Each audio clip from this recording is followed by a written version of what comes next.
Starting on your back, knees bent in a relaxed position. I want you to focus on just breathing first. So as you inhale, think like you're inflating a balloon. That balloon is your diaphragm and your pelvic floor. So you're inflating, you're stretching it out, and then exhale, you flatten, and you lift that pelvic floor a little bit. So inhale, you push the pelvic floor away, exhale, you relax and pull that pelvic floor up. So I'm gonna have you do 3 more of those. Inhale, exhale,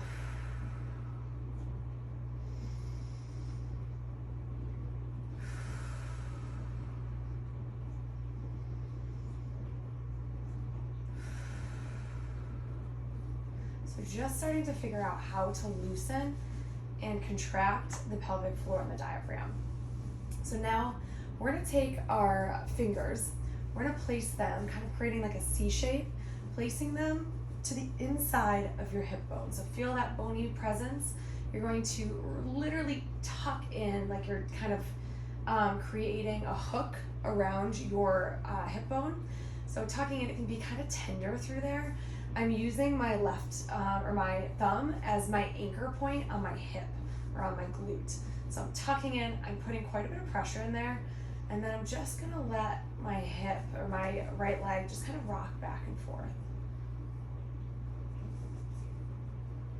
You can find those tender points and just kind of create a trigger point, press on it, and just kind of breathe into that spot. But I want you to think about keeping your pelvic floor, your lower abdominal muscles just relaxed. So we're not really doing much with this leg. It's not an exercise for leg. Literally just finding a spot and just kind of going forward and back or sideways and back, just to focus on loosening up that muscle in the hip bone. Then we're gonna go to the other side again, creating that C shape and just loosening up here.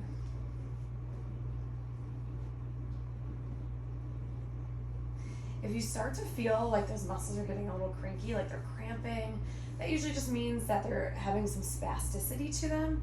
So just, again, kind of find it, relax, go through a few of those deep breaths, those diaphragmatic breathing, and then come right back to it, loosening up. Once you're like, oh my gosh, that's enough, like I'm feeling some tenderness, we're gonna flip on over to all fours, and we're gonna go into some cat-cows. So once you go into all four, you're just using gravity to help kind of release those lower belly muscles. And now we're just gonna go into some cat-cows. Exhaling, opening up through the abdominal muscles. Inhale, exhale.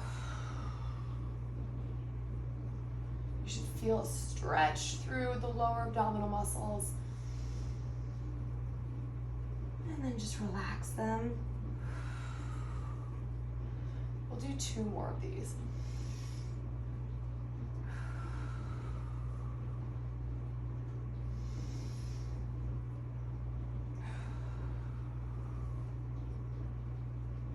Good.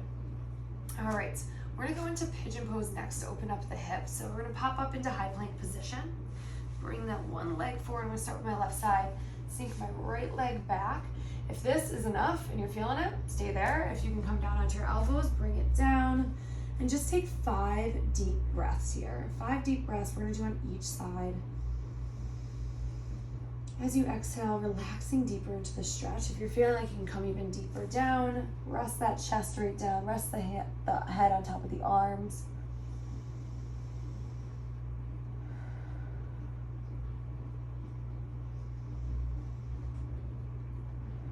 Let's go 1 more deep breath. Inhale and exhale. All right, we'll walk up slowly, uncurl. We can pop back up into plank position, bring that right leg forward, drop that left leg, walking our way down to our elbows. 5 deep breaths here once again, focusing on when you exhale, sinking into that hip. You might notice one side is a little bit tighter than the other. That's completely normal. If you're feeling good, we can drop the head once again onto the forearms.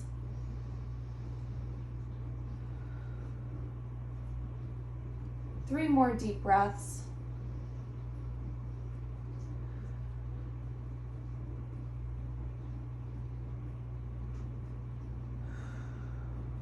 Perfect. Okay, we're gonna come on up.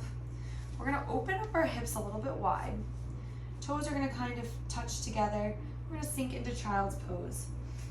Before we sink all the way down, I'm gonna lace my left arm under. So I'm gonna do that thread the needle position, bring it under, and we're just gonna hold here. And again, 5 deep breaths.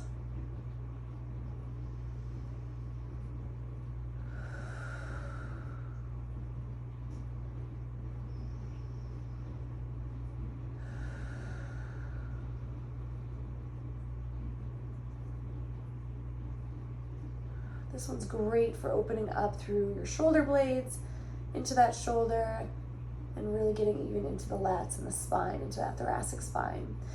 We're gonna come up, we're gonna switch to the other side. Again, 5 deep breaths here. Every time you exhale, sinking a little bit deeper into the stretch.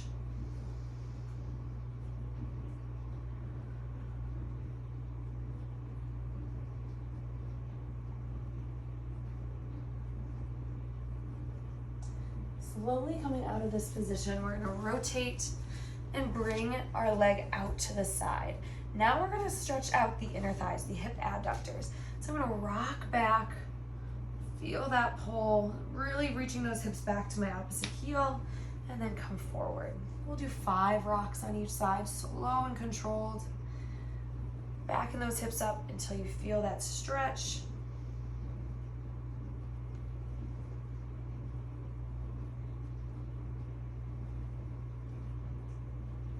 And then we'll switch sides.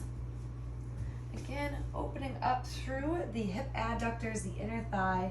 You might feel one side is a little tighter than the other, but you should feel it right through here. Again, inner thigh, a little bit into the back of the leg and that hamstring, totally normal. As you do this, you want to think about exhaling back, inhaling forward. As we come out of that, we're going to come to our backs again. We're going to go into now those hamstrings. We're going to hug the knee up to the chest, interlace our fingers underneath the knee. We're going to drive our heel up to the ceiling. Drive that knee up and release. Drive up, up, up, up. Release. Exhale up. Inhale down. Again, 5 on each side. Just opening up those hamstrings. And then other side. Always making sure the opposite leg is going to be flat on the ground to get a deeper stretch. And again, just exhaling up, driving that heel up to the ceiling, inhaling back down. 5 on each side. Excellent. I'm gonna go ahead and pull my legs up towards my chest, grab my toes, the outside of my foot, whatever feels best. Going into happy baby, just releasing here, opening up those through the hips. You can rock side to side.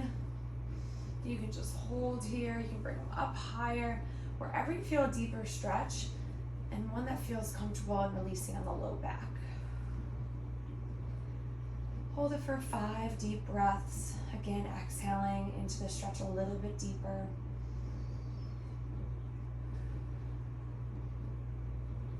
We're gonna release those down. Keeping the knees bent, I'm gonna create a W with my arms. So creating a W, elbows are bent. I'm gonna squeeze my elbows right down to my ribs, tucking them in. Then I'm gonna exhale as I reach my arms up overhead, trying to slide as close to the floor as possible the entire time. Inhale, back down. Exhale. Inhale. Keeping that elbow touching the floor as I slide them up. You should feel this across the chest pretty intensely, through the shoulders, into the arms a little bit, but really in the front of the chest. And again, we can go anywhere from 5 to 10 here, depending on how you're feeling. And then we're gonna work that mid to upper back as well. So grabbing the foam roller, we're gonna place that behind our mid back. Hands behind the head. I'm gonna exhale as I drop down. Inhale back. I can, if that's a good spot where it's tight, I can do that a few times, or I can bring my butt a little bit further down, bringing the foam roller higher up on the spine. And again, exhale down, inhale up. Keeping your butt on the mat the entire time, other than when you're adjusting positions. You can do this as many times as you need, up and down the mid back and upper back. Just opening up those vertebrae in the spine. Then we're gonna pop up onto the foam roller. I'm going to bring my right leg on top of my left knee. I'm gonna lean into the right side, opening up that glute. And I'm going to go from the bottom of the glute up to the top of the glute. If I find a spot that's super tender, I'm just gonna hold it there. Some good deep breaths into it, just trying to release. It can get very uncomfortable, and that is okay. And then just roll it out again. Again, if you find a spot, sink into it. Same thing on the other side. This time, left knee is coming up and crossing, and I'm gonna lean to the left side. You might find one side is tighter than the other, completely normal. We wanna try to even them out as much as we can. So if you find that spot, sink into it. Whew. Feel that glute really working underneath that foam roller, really trying to relax. Once you feel a little bit of release, just foam roll it out, relax it. Excellent. Okay, very good. Now, if you're feeling a lot of discomfort in the shoulder blades, you can come back onto the foam roller. We can just roll out as well. This time I am lifting my hips up. I can even cross my arm over and really get underneath this right shoulder blade. Same thing on the other side, and cross over, getting underneath that left shoulder blade. But like I said, hips are off. You're just kind of in that elevated bridge position, moving back and forth.